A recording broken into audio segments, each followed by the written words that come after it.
Hi, this is Yolanda Van Veen, and in this segment we're going to talk about how to prune clematis, or clematis, however you want to pronounce it. It's a beautiful vine with gorgeous flowers.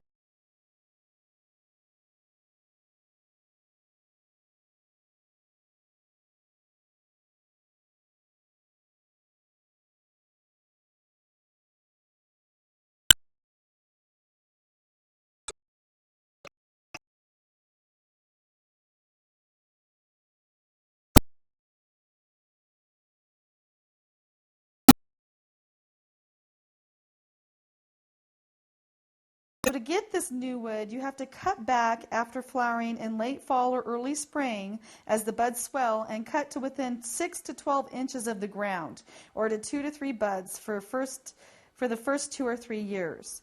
Now if you have older plants, you cut the older plants to 2 feet or less.